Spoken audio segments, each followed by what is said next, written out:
Maka syafaat di akhirat terbagi dua pulang. Yang pertama adalah syafaat khusus untuk Nabi Muhammad. Syafaat khusus untuk siapa? Nabi Muhammad SAW. Syafaat yang kedua adalah umum, ya. Syafaat yang kedua adalah umum untuk malaikat, para nabi, kemudian orang-orang yang mati syahid dan juga kaum muslimin. Mereka bisa memberikan syafaat. Jadi syafaat di hari kiamat ada dua macam. Yang pertama khusus untuk Rasulullah sallallahu alaihi wasallam. Jadi jenis syafaat ini yang hanya diberikan kepada Rasulullah saja, tidak diberikan kepada orang lain. Kemudian jenis yang kedua, syafaat umum yang bisa dilakukan oleh para malaikat, para nabi, sebagian amal soleh. Kemudian juga kaum muslimin secara umum mereka bisa memberikan syafaat di hari kiamat. Yang pertama tadi adalah syafaat khusus diberikan kepada Rasulullah sallallahu alaihi wasallam. Maka ada beberapa. Yang pertama adalah asy-syafa'atul uzma. Asy-syafa'atul uzma artinya adalah syafaat yang besar. Syafaat yang besar. Ini hanya diberikan kepada siapa? Rasulullah sallallahu alaihi wasallam di padang mahsyar. Bentuk jenis dari syafaat uzma ini adalah agar Allah menyegerakan putusan hamba-hamba atau semua makhluknya ketika mereka berada di padang mahsyar. Ketika mereka berada di padang mahsyar, sangat kepayahan, sangat kesusahan, sangat lama dan macam-macam berbagai jenis dari kesulitan dan huru-hara, akhirnya mereka mendatangi para nabi untuk minta syafaat. Semuanya minta uzur, kemudian mereka terakhir mendatangi Rasulullah sallallahu alaihi wasallam. Akhirnya Rasulullah berdoa kepada Allah agar disegerakan proses dari orang-orang yang sedang berada di padang mahsyar agar diputuskan peradilan mereka. Ini ketika di padang mahsyar. Maka semua rasul minta uzur, tidak bisa memberikan syafaat. Kemudian para manusia akhirnya datang kepada Rasulullah dan Rasulullah berdoa kepada Allah agar manusia di padang mahsyar dipercepat proses peradilan mereka. Maka ini adalah syafaat khusus bagi siapa? Hanya Rasulullah sallallahu alaihi wasallam saja. Di antara dalilnya adalah firman Allah Subhanahu wa taala di surah Al-Isra ayat 79. Wa minal laili fatahajjad bihi nafilatan lak asa ayyab'atsaka rabbuka maqaman mahmuda. Kata Allah Subhanahu wa taala, dan pada sebagian malam salat tahajudlah engkau wahai Muhammad sebagai suatu ibadah tambahan bagimu, semoga Tuhanmu mengangkat kamu ke tempat yang terpuji. Maka maksud dari maqaman mahmuda, tempat yang terpuji adalah syafaat. Adalah apa? Syafaat yang diberikan kepada Rasulullah sallallahu alaihi wasallam. Kemudian syafaat yang khusus yang hanya Allah berikan kepada Rasulullah sallallahu alaihi wasallam adalah yang kedua, syafaat agar para penghuni surga segera masuk ke dalam surga. Syafaat agar para penghuni surga segera memasuki ke dalam surga. Karena ketika para penghuni surga bisa masuk ke dalam surga setelah mereka diputuskan ini masuk ke dalam surga, namun belum. Kemudian setelah pintu surga pertama kali dibukakan oleh siapa? Rasulullah sallallahu alaihi wasallam, lalu mereka bersegera untuk memasukinya.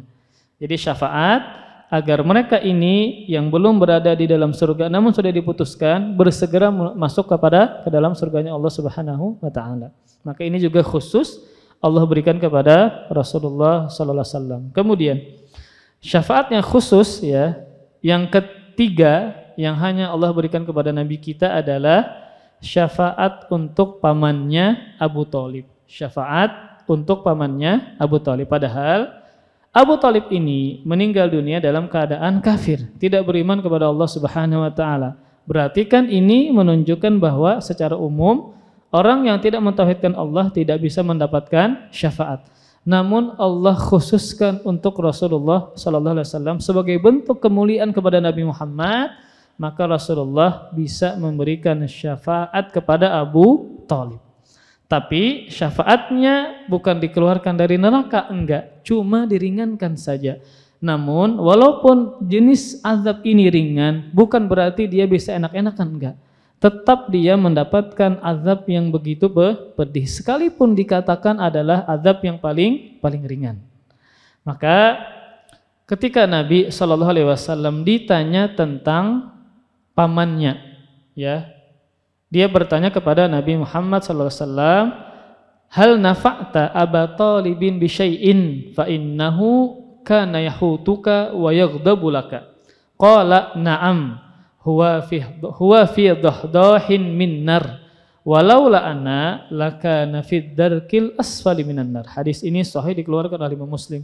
Ada seorang sahabat bertanya kepada Rasulullah, wahai Rasulullah, apakah engkau bisa memberikan manfaat kepada Abu Thalib walaupun sedikit? Bukankah ketika dia masih hidup, dia membelamu, melindungimu, bahkan marah untuk membelamu? Maka Nabi menjawab, iya, dia berada di neraka yang paling atas atau paling ringan atau paling atas. Kalau bukan karena syafaatku, pasti dia akan disiksa di dasar neraka. Jadi ini jenisnya adalah diringankan, yang asalnya dia di dasar neraka namun diringankan ke neraka yang atas atau neraka yang bagian atas. Namun tadi tetap tidaklah ringan, ya, karena seringan-ringannya azab neraka itu sangatlah pedih. Kemudian dalam hadis yang lain yang dikeluarkan oleh Imam Muslim juga, Rasulullah bersabda, la'allahu tanfa'uhu syafa'ati yaumal qiyamah fayuj'alu fi dahdahim min nar yablughu ka'baihi yagli minhu dimaguhu. Semoga syafaatku bermanfaat baginya kelak pada hari kiamat. Api neraka hanya diletakkan setinggi 2 tumitnya, ini di bawah aja, ya. Jadi ketika dia berada di neraka tersebut, kemudian api diletakkan setinggi 2 tumitnya, cuma dibatis, sehingga membuat otaknya mendidih. Nah, nang di bawah nang dicucul, yang di atas yang mendidih. Maka pian bayangkan anggota tubuh yang paling dekat dengan kedua tumit tadi, maka dia lebih terbakar lagi.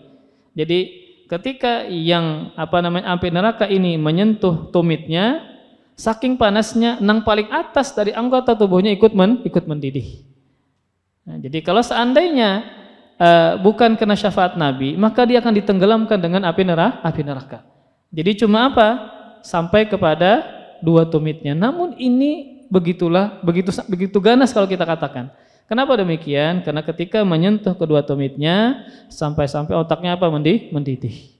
Maka ini jenis syafaat, ya, yang hanya Rasulullah Sallallahu Alaihi Wasallam yang diberikan kepadanya. Namun tetap Abu Thalib berada di dalam neraka. Kemudian jenis syafaat yang khusus kepada Nabi Muhammad yang keempat adalah syafaat untuk umatnya yang masuk surga tanpa hisab agar segera masuk ke dalam surga. Syafaat untuk umatnya yang masuk surga tanpa hisab agar segera masuk ke dalam surganya Allah Subhanahu wa taala. Dalam hadis yang dikeluarkan oleh Muslim, Rasulullah sallallahu alaihi wasallam yang menyebutkan tentang hadis yang panjang. Di situ Nabi mengatakan, "Tsumma qala ya Muhammad irfa' ra'sak, sal tu'tahu ishfa' tushaffa' fa arfa'u ra'si fa aqulu ya Rabbi ummati ummati fayuqal ya Muhammad adkhilil jannah min ummatika man la hisaba alaihi minal babil aiman min abwabil jannah." Dia berfirman, Allah Subhanahu wa taala mengatakan, wahai Muhammad, angkatlah kepalamu, mintalah maka engkau akan diberikan. Mintalah syafaat maka engkau akan diizinkan untuk memberikan syafaat. Kata Rasul, lalu aku mengangkat kepalaku. Jadi ketika Rasulullah berdoa kepada Allah, beliau dalam keadaan menunduk, dalam keadaan sujud kepada Allah Subhanahu wa taala. Dan aku mengatakan, ya Allah, tolonglah umatku, tolonglah umatku. Selamatkanlah umatku, selamatkanlah umat, tolonglah umatku, dan seterusnya. Kemudian dijawab, wahai Muhammad, masuklah ke surga umatmu yang bebas hisab dari pintu kanan surga. Jadi Allah secara khusus menyebutkan agar Rasulullah Sallallahu Alaihi Wasallam masuk ke dalam surga bersama umat yang tidak dihisab oleh Allah Subhanahu wa taala agar mereka masuk ke dalam surganya Allah. Dan selain mereka lewat pintu yang lain. Jadi bagi umat Nabi Muhammad sallallahu alaihi wasallam yang tidak dihisab, maka mereka memasuki surga dari pintu kanan. Maka selain mereka dari pintu yang lain. Jadi ini tentang keistimewaan yang lain bagi umat Nabi Muhammad sallallahu alaihi wasallam yang mereka mendapatkan keutamaan khusus masuk surga tanpa hisab dan tanpa azab. Ketika mereka divonis demikian, maka mereka disegerakan untuk masuk ke dalam surga karena siapa? Syafaat dari Rasulullah sallallahu alaihi wasallam. Terima kasih. Jazakumullah khairan wa barakallahu fikum. Video ini dibuat atas partisipasi dari donasi Anda. Semoga menjadi amal jariah bagi Anda semuanya.